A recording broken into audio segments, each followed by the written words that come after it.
পরিস্থিতি আতঙ্কিত মধ্যে যারা কালকে এই ঝামেলা করছে তারা সবাই পলাতক, কেউ নাই এলাকায়, কেউ নেই, জানে যে একটা ঝামেলা হবেই।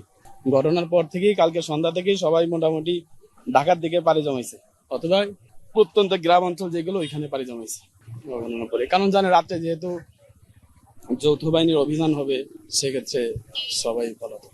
হুট করে মানুষ বলতে হচ্ছে এ কেমন যেন হচ্ছে আপনার গ্রামে গ্রামে গ্যাঞ্জাম লাগে যেভাবে হয়, না হলো প্রায় 20 থেকে 30 হাজার ইন টোটাল। এখান থেকে পুলিশ লাইন পর্যন্ত এই লোক ছিল, আশেপাশের এলাকা এখান থেকে আপনার ওই পাচুরিয়া পর্যন্ত লোক ছিল, ওই দিক দিয়েও লোক ছিল, এদিক দিয়েও লোক ছিল, এদিক দিয়েও লোক ছিল, মানে আশেপাশে 4-5 দেড় কি লোক ছিল।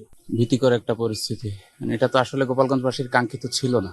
গোপালগঞ্জের মানুষ শান্তিপ্রিয় মানুষ, কালকে মোটেও এটা কালকের পরিবেশটা গোপালগঞ্জের মানুষের কাঙ্ক্ষিত ছিল না। যাই হয়েছে ভালো হয় নাই, খুবই খারাপ হয়েছে। এটা আমাদের কাম্য ছিল না এরকম একটা পরিবেশ। আমরা খুব দ্রুত এই পরিবেশ থেকে কাটিয়ে উঠতে চাই, স্বাভাবিক একটা জীবনযাপন করতে চাই। গোপালগঞ্জের সাধারণ মানুষ আমরা চাই। এখন চলে গেছে, কাল গ্যাঞ্জাম হলো, গ্যাঞ্জামে তো কেউ থাকবে না, থাকবে যার যার একটা জীবনের একটা দায়িত্ব আছে। এখন পরিস্থিতি আমরা এইমাত্র যা দেখলাম, কোন দোকানপাট খোলা নাই, একটা দোকানই খোলা ছিল, সেখান থেকে ওষুধ নিয়ে আসছি। আর আমরা তো ঘরে বন্দি, কাল সন্ধ্যা থেকে জরুরি অবস্থায় আছে, স্কুল মাদ্রাসা সবই বন্ধ, এই বাচ্চা নিয়ে ঘুরে বেড়াচ্ছি, স্কুল বন্ধ। আর এখন বন্ধু কোনো সহিংসতা কোনো খবর পাইনি। আমি মাত্র বাজার ভিতর থেকে আসছি, দোকানপাট কিছুই তেমন খোলা না। আইন শৃঙ্খলা পরিস্থিতি বেশ নিয়ন্ত্রণেই ছিল। এখন আল্লাহ আল্লাহ করতে যাতে সবাই একটু শান্তিতে থাকে, তাহলে এভাবে যদি ধাওয়া পাল্টা ধাওয়া গন্ডগোল হয় তাহলে তো দেশে অস্থিরতা বাড়বে।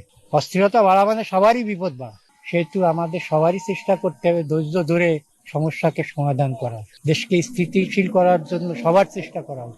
কেননা দেশ আমাদের সবার, দেশকে ভালোবেসে দেশকে রক্ষা করার দায়িত্ব সবার। রাতে বেশ কয়েক জায়গায় ফোন দিলাম যে অবস্থা কি এলাকার, তাতে কেউ তেমন ভয়ের কথা বলে নাই। ওটা আকস্মিক একটা ঘটনা ঘটে গেছে, ওই ধরনের পরিকল্পনা ওই যারা আন্দোলন করছে এদেরও ছিল না, হঠাৎ করেই ঘটে গেছে। অপ্রত্যাশিত, যতটুকু করতে চাইছে তার চাইতে বেশি হয়ে গেছে, এরকমটা হয়ে গেছে। করতে চাইছিল কিন্তু সেটা একটা লিমিটের ভিতর থাকতে পারতো, কিন্তু সেটা ওই উৎসুক গুলোগার কারণে আরো বেশি হয়ে গেছে। গোপালগঞ্জের লোকের ফেস তো কম বেশি চিনি, ছেলে পেলে দেখি। পরিবেশ স্বাভাবিক, তবে কারফিউর কারণে লোকজন হয়তো ভিতরে আসতেছে না শহরে, যার যার অবস্থান স্বাভাবিক, মানে সেফের ভিতরে থাকতেছে। আশা করি অবস্থান এখন ভালো আছে। না, আমার বয়স অনুযায়ী আমি এখনো দেখিনি যে এরকম অস্বাভাবিক পরিস্থিতি কখনো হয়েছে। আমরা চাই দেশের শান্তি, শান্তির প্রিয় লোক আমরা, টুকটাক ব্যবসা বাণিজ্য করে খাই, যাতে দেশ ভালোভাবে চলুক।